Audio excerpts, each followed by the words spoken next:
जब घर में कुछ न था तब गृहस्थी और बच्चों के पीछे मरती थी। जब कुछ समझा और तुम्हारे आराम करने का समय आया तो यूं छोड़े चला जा रहा हूँ। देखो शीला, रो मत, संसार में सभी मरते हैं, कोई आगे कोई पीछे।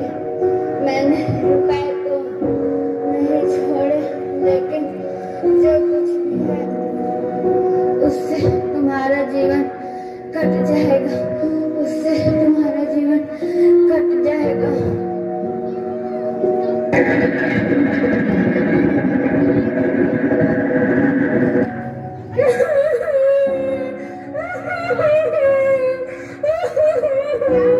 क्या हुआ?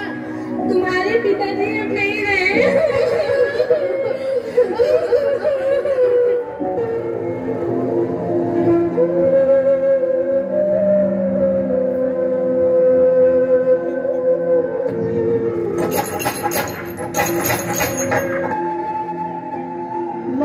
माँ, धनीराम काका आए हैं। बहू, भाई रामनाथ की मृत्यु से हमें जितना दुख हुआ है हमारा दिल ही जानता है, लेकिन भगवान की इच्छा, अब तो हमारा यही धर्म है कि ईश्वर पर भरोसा रखें और आगे के लिए कोई राह निकालें। काम ऐसा करना चाहिए कि घर की आबरू भी बनी रहे और भाई की आत्मा भी संतुष्ट हो। बहू, मर्यादा बड़ी चीज है, उसकी रक्षा करना हमारा धर्म है। कितने रुपए हैं तेरे पास बहू?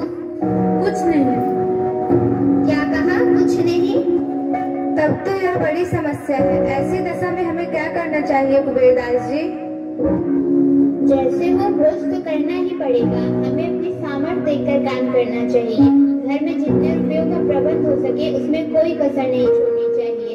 मृत्यु के प्रति भी तो हमारा कुछ कर्तव्य है। ब्राह्मणों को भोज देना ही पड़ेगा, जिससे मर्यादा का निर्वाह हो। तो क्या तेरे पास कुछ भी नहीं है बहू? 2-4 हजार भी नहीं? घर में रुपए कहाँ है भैया, जो थोड़ी बहुत ही बीमारी में उठ गए। मैं आपसे सत्य कहती हूँ, मेरे पास कुछ नहीं है। ऐसे समय झूठ बोलूंगी? तब तो यह मकान बेचना ही पड़ेगा कुबेरदास जी। इसके सिवा और क्या हो सकता है? नाक कटाना तो अच्छा नहीं। रामनाथ का कितना नाम था बिरादरी में, उसकी प्रतिष्ठा को देखकर ही मैंने उसे कर्ज लिया था। अब वह कर्ज भला कैसे चुकेगा? तो तुमने सुन लिया बहू, बच्चों की सलाह है कि मकान बेच दिया जाए। किस लिए मकान बेच दिया जाए? बिरादरी के भोज के लिए? बिरादरी तो खा पी कर चली जाएगी। इन अनाथों का क्या होगा? इनके भविष्य के बारे में भी तो कुछ सोचना चाहिए। आपको इन मामलों में टांग अड़ाने का कोई अधिकार नहीं है। केवल भविष्य की चिंता करने से काम नहीं चलता। आपको क्या बिगड़ेगा? हंसी तो हमारी होगी। आगे बहू का मन जैसा चाहे करे, पर हमसे कोई सरोकार न रहेगा। चलिए कुबेरदास जी, चले। रुकिए सेठ जी, रुकिए। भैया की बातों का विचार न कीजिए, इनकी तो यह आदत है। मैं तो आपकी बात नहीं टालती हूँ। मेरे तो आप बड़े हैं, घर का हाल आपको मालूम है। मैं अपने स्वामी की आत्मा को दुखी करना नहीं चाहती हूँ, लेकिन जब उनके बच्चे ठोकरें खाएंगे तो उनकी आत्मा दुखी ना होगी। लड़की का ब्याह भी करना है, बेटे को पढ़ाना लिखाना है। ब्राह्मणों को खिला दीजिए, लेकिन बिरादरी करने की मुझमें सामर्थ्य नहीं है। इतना बड़ा धर्म भला ऐसी बात भी जबान से निकाली जाती है? पंच लोग अपने मुंह पर तालीफ न लड़ने देंगे। दुनिया विधवा को न हंसेगी। यह जगहसाई हम कैसे सह सकते हैं? ऐसे घर के द्वार पर झांकना भी पाप है। मैं अनाथ हूँ, मैं नादान हूँ, मुझ पर क्रोध न कीजिए। आप लोग मुझे छोड़ देंगे तो मेरा कैसे निर्वाह होगा? तो ऐसा क्यों नहीं करते कि हम लोग मिलकर ही कुछ रुपए दे दें? जब इसका लड़का सयाना हो जाएगा तब रुपए वापस मिल ही जाएंगे। अगर ना भी मिले तो एक मित्र के लिए कुछ खर्च हो जाना कोई बड़ी बात नहीं है। इतनी दया आप करेंगे तो क्या पूछना। क्या बात करते हैं दुर्बलदास जी? इस वक्त के बजाय में किसके पास फालतू रुपए रखे हुए हैं? सो तो ठीक है, बाजार की ऐसी मंदी तो कभी देखी नहीं, पर निर्वाह तो करना चाहिए। तेरे पास कुछ थोड़े बहुत गहने तो होंगे बहू?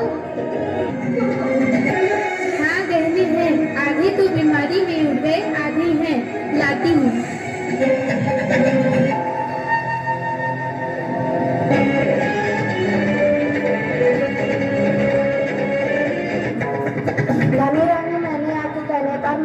सारे कागजात तैयार करवा लिए हैं। आपकी सहायता के लिए धन्यवाद चोखेलाल जी। बस अब आप सुशीला से यहाँ पर अंगूठा लगवा दीजिए। सुशीला, ओ सुशीला।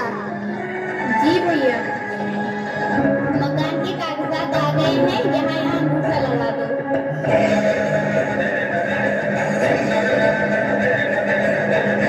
अच्छा बहू, तो अब हम चलते हैं, भोज की व्यवस्था भी तो करनी है।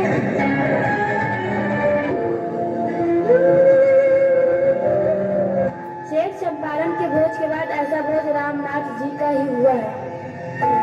अमृतिया कैसे कुरकुरी है, रसगुल्ले मेवों से भरे हैं।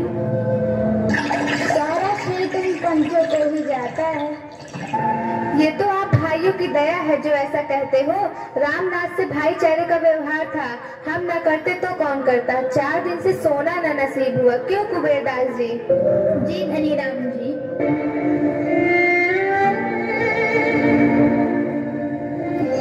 सुशीला, अरे ओ सुशीला, माँ घर में नहीं है। काका जी कहाँ गई है?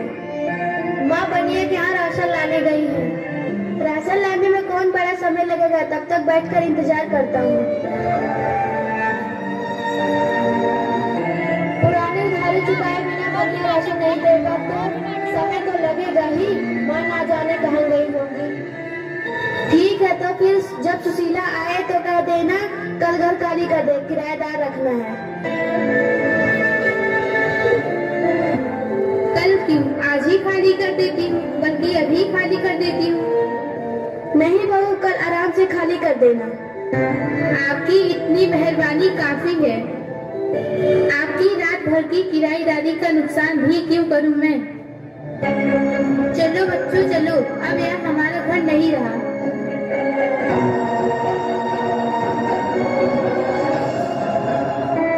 माँ भूख लगी है।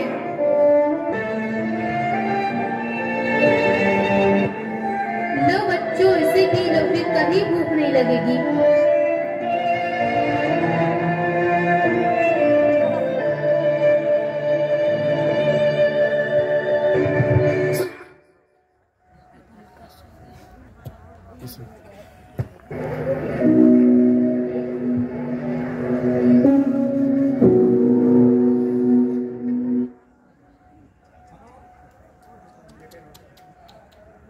ऐसे रहना।